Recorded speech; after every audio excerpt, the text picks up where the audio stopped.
Hey guys, welcome to episode 1 of The Art of Natural Beauty. This is a new series that I'm putting together that I would like to run with more frequency to engage in the community here on YouTube. There's a huge community interested in photography and film, large format, medium format, etc.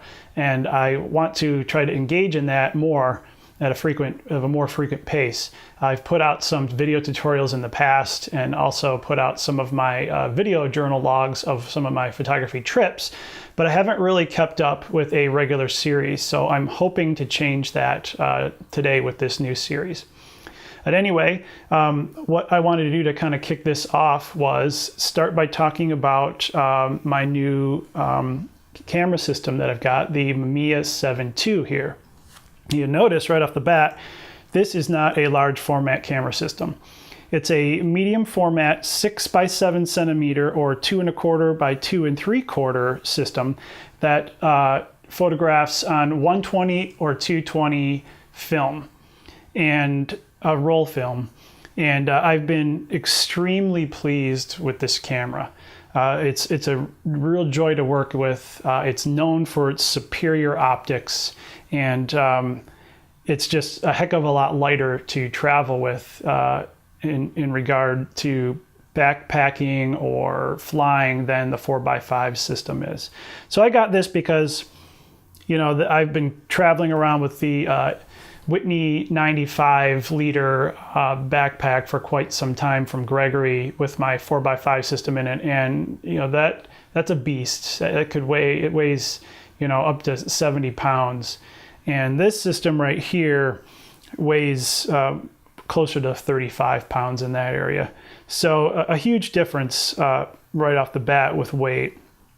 But yeah, I mean, I've been very pleased with the results I've got from this camera. It's highly regarded in the industry as being one of the sharpest and really best cameras you can purchase on the market this side of large format. And that's even by today's standards, and we're talking about digital photography as well. This camera right here with its image quality and sharpness can hold its own. So as I mentioned, it uses 120 and 220 roll film, and you can load either of those into the back here as you would with a normal 35 millimeter film camera. There's a little button on the side that will open up the back, and this is where you would load your film. So your film would go on this side and it would run across the film plane over to the take-up side.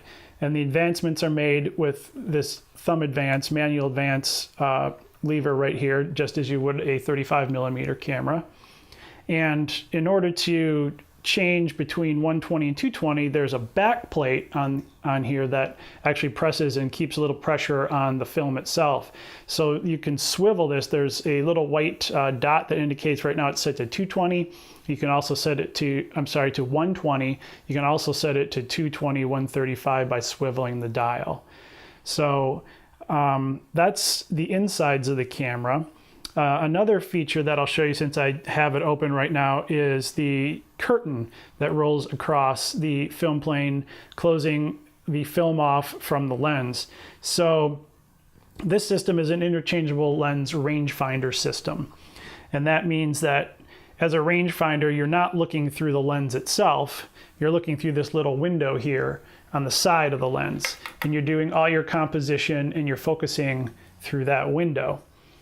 So in order to change the lens out, since there is no mirror to protect the film, there is a little curtain that slides in place over the lens. And underneath, there's a lever that will allow you to close and retract that curtain. So right now you can see I've closed the curtain off. Since the curtain is closed, you're now free to take the lens off, put on another lens, and then go out and shoot. But the thing you have to remember when you go back to do your shooting is that this is closed. So there's a little lever here on the bottom, which is sometimes hard to get to work, but it's just a little switch. It'll draw that open again and you're ready to shoot. There's a safety mechanism in the camera itself that will not allow you to take an exposure when that curtain is closed. So that's a handy feature. I found that out the hard way a couple times by forgetting to open up the curtain again, and I went to make an exposure. I couldn't trip the shutter, realize what was going on. By the time I'd done that, the light had changed, and I kind of missed some good lighting, but that happens sometimes. As I said, it's an interchangeable lens rangefinder system. It has a leaf shutter, and the leaf shutters are located in all of the lenses themselves. They're not located in the camera body. So the advantage of that is it's a very quiet shutter, very accurate, very free from vibration, so it's not going to induce vibration that will cause loss of sharpness in your photographs. And that comes in handy with a camera like this. You always want sharp photographs, and you don't want anything inducing any vibration. So really like that option, or that feature, I should say. One drawback to it is extremely quiet. So there are times when I'll go to trip the shutter and I didn't hear it fire, and I'm not sure that it did. And so I have to listen really closely when doing that. That can come in handy, you know, if you're shooting nature photography, animals, or if you're working on street photography or around people and you don't want to alarm them with the sounds of a loud shutter click. That would certainly be an advantage for you. You also notice here up on the top, there is a second rangefinder or viewfinder that's in place. And that's because I have the 43 millimeter wide angle lens on right now, which is the lens I primarily shoot with. This lens is so wide and so large that you actually can't compose with it through the rangefinder window itself. You have to use this external finder on top. So you'd place that on top, line up your image. You're going to get a close representation of what you're seeing through the viewfinder. There will be some nuances of composition that are just slightly different, as the parallax of the two is not, it's not completely accurate. There's a little bit of a slight variation in position. But all in all, it works very well. I've got a total of 3 lenses for this system. They make a total of 6. Those lenses are the 43, which you see on the camera here, the 50, the 65, the 80, which I also have, and the 80 is the normal lens for this system, the 150, which I have, and then the 210, which I don't. So I have those 3 lenses. They're all in between the ranges. I shouldn't have a need for any other lenses for this system. And again, like I said, I primarily shoot with this 85 for landscape photography.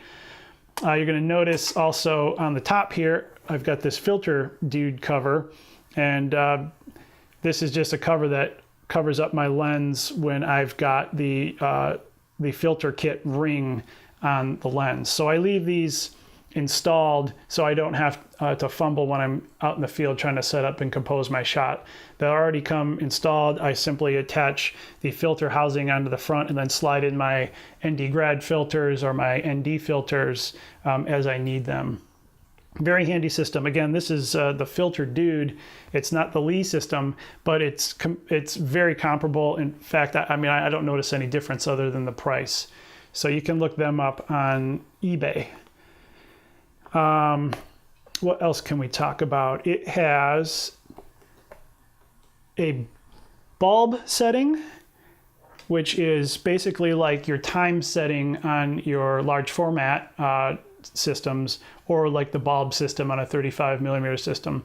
And the bulb setting is used to keep your lens open for a manually specified amount of time.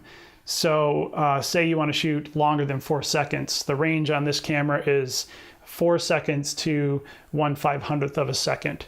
So if you need a longer exposure than 4 seconds, you're going to need to use the bulb feature, and that's where this comes in handy. So to do that, you would set it to bulb. You would depress the shutter release. You would hold that down, do your count, and then release the shutter again, and it would close the shutter on the camera. So not much difference there.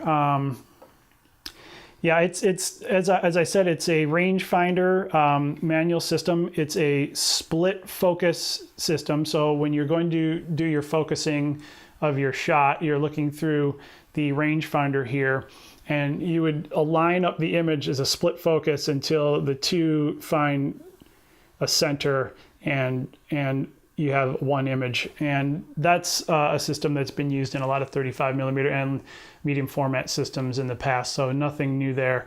Viewfinder is bright and clear and crisp. Some really nice detail looking through that. Again, I don't use it to compose much because I'm normally shooting with the 43mm, and this little viewfinder up here is not so much, but it gets the job done. You get the idea. Been very pleased with the results as I compare those to what I've gotten with my Ebony system.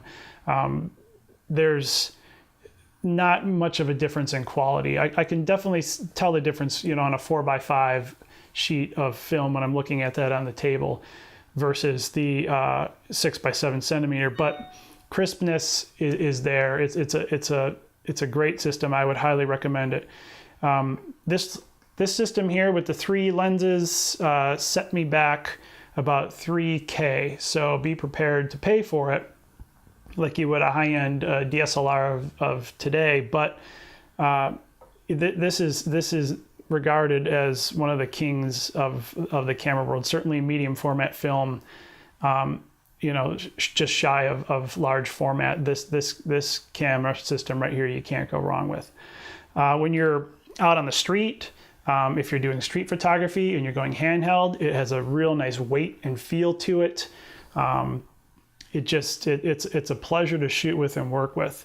It also has a narrow angle sensor housing here in the rangefinder, and the metering is done through the rangefinder, not through the lenses again. So I don't usually use that. I'm usually using my Pentax digital spot meter because that's what I'm used to using, and it kind of frees me up from having to make sure that my meter is accurate and it's metering the area of interest that I have. Once I've done my composition, you can't move that meter around like you can in a digital system today. So I find it's much easier just to use my Pentax digital spot meter because I can get much more accurate meter readings that way. And if the battery happens to die in the meter here, I've got my spare meter, my main meter, my Pentax meter. So I don't need to worry about not being able to get a shot if the battery dies. I always keep a second battery on hand for this camera and for the Pentax digital spot meter, but you never know.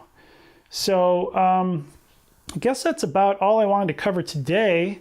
But yeah, really enjoy it. I would highly recommend it. If you get a chance to shoot with it, I know you would love it. And if you have any questions regarding this system or the Ebony system or any questions at all, feel free to shoot me a line and get in contact here on the channel. And until next time, the next episode, thanks for enjoying the art of natural beauty.